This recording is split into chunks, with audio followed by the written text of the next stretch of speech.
மதுரை மீனாட்சி அம்மன் கோயிலின் மிக அருகில் வெங்கடேச பவன் என்று மிக பிரபலமான ஒரு சிறிய ஹோட்டல் ஒன்று இருந்தது. அந்த ஹோட்டலில் அனந்து என்கிற அனந்தராமன் சர்வர் வேலை செய்து கொண்டிருந்தார்.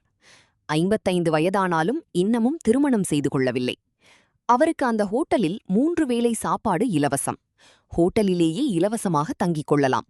மாதச் சம்பளம் 5 ரூபாய். அவருக்குள் ஒரு தீராத ஆசை. சம்பள பணத்தை சேமித்து வைத்து எடுத்துக்கொண்டு ஒருமுறை காஞ்சிபுரம் சென்று மகா பெரியவாளை நேரில் தரிசனம் செய்து ஆசீர்வாதம் பெற்று திரும்பிவிட வேண்டும். ஆனால் மதுரையிலிருந்து காஞ்சிபுரத்திற்கு போய் பெரியவாளை தரிசித்துவிட்டு வர காலமும் நேரமும் இடம் தரவில்லை. அனந்துவுக்கு பக்தி ரொம்ப அதிகம். தினமும் அதிகாலையில் குளித்துவிட்டு 6 மணிக்கு அருகிலுள்ள மீனாட்சி அம்மனை தரிசனம் செய்துவிட்டுத்தான் 7 மணிக்கு ஹோட்டலை திறப்பார். இரவு 9 மணி வரை சுறுசுறுப்பாக இயங்குவார். தினமும் மாலை 4 மணிக்கு சுடச்சுட தயாராகும் அக்கார வடசல் அந்த ஹோட்டலில் மிக பிரபலம். அனந்து பரபரவென வந்திருக்கும் கூட்டத்தை அக்கறையுடன் கவனித்து அனுப்பும் அழகைக் காண கண் கூடி வேண்டும். பரமபக்தரான இவரது பக்திக்கு தீனி போடுவது போல அந்த வருடம் மீனாட்சி அம்மன் கோயிலுக்கு கும்பாபிஷேகம் நடத்த முடிவு செய்யப்பட்டது. அதுவும் காஞ்சி பெரியவர் தலைமையில்தான் கும்பாபிஷேகம் நடக்கப் போகிறதாம். அனந்துவுக்கு இதில் ஏகப்பட்ட சந்தோஷம். ஆனால் தினமும் காலை அம்மனை நமஸ்கரித்து தரிசனம் செய்து வந்த அவருக்கு கும்பாபிஷேக நாள் நெருங்க நெருங்க வைதீக கட்டுப்பாடுகள் அதிகமாகி கெடுபிடி அதிகமானது. கும்பாபிஷேகத்திற்கு 1 வாரம் முன்பிருந்தே பொதுமக்கள் உள்ளே செல்வதில் பல தடைகள் விதிக்கப்பட்டன. ஆனால் கடுமையான கட்டுப்பாடுகளால் பெரியவாளை தரிசிப்பதும் கும்பாபிஷேகத்தை கண்குளிர பார்ப்பதும் அசாத்தியமான விஷயம் என்பது புரிய ஆரம்பித்தது. மாசிவீதி குளத்தில் தண்ணீர் நிரம்பியிருந்தது. விடிய விடிய கோயிலும் திறந்திருந்ததால் எவரையும் வெளியே துரத்தவில்லை. ஆனால் குளத்தின் படிகளில் அமர்ந்து கொண்டு என்ன சாதிக்க முடியும்? கண்ணுக்கு தெரியும் தெற்கு கோபுரத்தை மட்டும் வேண்டுமானால் எட்டி பார்க்கலாம். குளத்தின் படிகளில் இவரை போன்ற பல ஏழை வைதீக பிராமணர்களும் அடக்கம். அவர்களின் நடுவே அனந்தராமன் சர்வருக்கு உண்டான அழுக்கு உடையுடன் வித்தியாசமாக காணப்பட்டார். காலை 2 மணிக்கே குளத்தில் இறங்கி குளித்தார். இந்த கும்பாபிஷேக தரிசனமும் கூடவே பெரியவாளின் தரிசனமும் மட்டும் கிடைத்துவிட்டால் தனக்கு விமோச்சனம் கிடைத்த மாதிரி என்று எண்ணிக்கொண்டார். விடியற்காலை படிகளில் உட்கார்ந்திருந்த பலர் திடீரென எழுந்து நின்று மரியாதையுடன் வழிவிட்டனர்.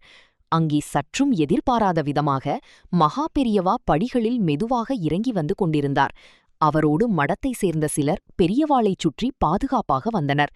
சர்வர் அனந்தராமனுக்கு தன் கண்களையே நம்ப முடியவில்லை. காஞ்சிக்கு போய் தரிசனம் செய்ய வேண்டிய பெரியவா இதோ எனக்கு மிக அருகில். அனந்துவுக்கு புல்லரித்தது. இதில் ஒரு ஆச்சரியம் என்னவென்றால் கோயிலை சார்ந்த எவருக்கும் பெரியவா இப்படி திடீரென கிளம்பி வந்துவிட்டதே தெரியாது. அப்போது கோவில் நிர்வாக தலைவராக இருந்தவர் மறைந்த முன்னாள் அமைச்சர் பழனிவேல் ராஜனின் தந்தை பி.டி. ராஜன். அவர் தலைமையில்தான் அந்த கும்பாபிஷேகத்திற்கு எல்லா மடாதிபதிகளையும் அழைத்திருந்தார்கள். அதில் காஞ்சி பரமாச்சாரியாரும் ஒருவர். இதில் ஒரு மடாதிபதி மட்டும் தனக்கான முக்கியத்துவம் குறைந்து போகுமோ என்று கவலைப்பட்டிருக்கிறார். அவர் அப்படி கவலைப்பட்டது மகா பெரியவர் கவனத்துக்கும் சென்றது. ஆனால் பெரியவரோ தனக்கு எந்தவித முக்கியத்துவமும் தேவையில்லை. நடக்க இருப்பது ஆகம விதிப்படியான ஒரு தேவ காரியம். அதில் குறையில்லாமல் இருக்க வேண்டுமேயன்றி என் போன்றவர்களில் யார் பெரியவர் சிறியவர் என்று கவனித்து அதன்படி நடப்பதெல்லாம் கூடாது என்று பவ்யமாக கூறிவிட்டார். அப்படி கூறியதோடு மட்டும் நில்லாமல் எவருக்கும் சிரமம் தராதபடி ஒரு பக்தன் தன் வீட்டை விட்டு நடந்து கோயிலுக்கு வருவது போல வந்தும் சேர்ந்து விட்டார். அவருடைய இந்த எளிமையினால்தான் மகா பெரியவா என்று பக்தர்கள் அவரை இன்றும் மரியாதையுடன் அழைக்கிறார்கள். அப்படி வந்தவரைத்தான் அனந்து போன்றவர்கள் கண்குளிர தரிசனம் செய்தனர். காலிலும் விழுந்து ஆசி பெற்றனர். மகா பெரியவரும் தன்னை சுற்றி நின்றவர்களிடம் மிக சகஜமாக பேச ஆரம்பித்து விட்டார். சர்வர் அனந்துவை பார்த்து கனிவுடன் என்ன உத்தியோகம் என்றார். ஹோட்டலில் சர்வர் சுவாமி. பெரியவாளிடம் உடனே உற்சாகம். பசியாத்திர உத்தியோகமா? பலே பலே. உற்சாகமா? பிரியத்தோட பண்ணு. நாம படற கஷ்டத்துக்கு திருப்தி உடனடியா கிடைக்கிறது இந்த உத்தியோகத்துல மட்டும்தான். நான் ஒரு முறை திருவானைக்காவல் அகிலாண்டீஸ்வரி கோயிலுக்கு போன போது அங்க இருக்கிற பார்த்தசாரதி ஹோட்டலுக்கு போய் சாப்பிட்டிருக்கேன். உன்னோட ஹோட்டல்ல எந்த ஐட்டம் பிரசித்தம்? அக்கார வடசல் சுவாமி. அடிச்சக்கை. முடிந்தால் வருகிறேன்.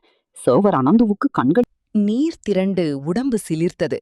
அதைவிட சர்வர் என்னும் பதத்தை மிக அருமையாக பசியாத்தர உத்தியோகமா என்று மகா பெரியவர் மொழிபெயர்த்ததில் தன்மேலேயே ஒரு மரியாதை கூடியது அனந்துவுக்கு.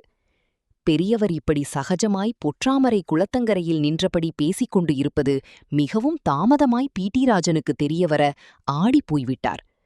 மற்ற மடாதிபதிகளெல்லாம் அவர்களுக்கான வாசல் வழியாக மேளதாளம் முழங்க வந்து இறங்கிவிட்ட நிலையில் பெரியவரை காணவில்லையே என்று தேடி அங்கேயே வந்துவிட்டார்.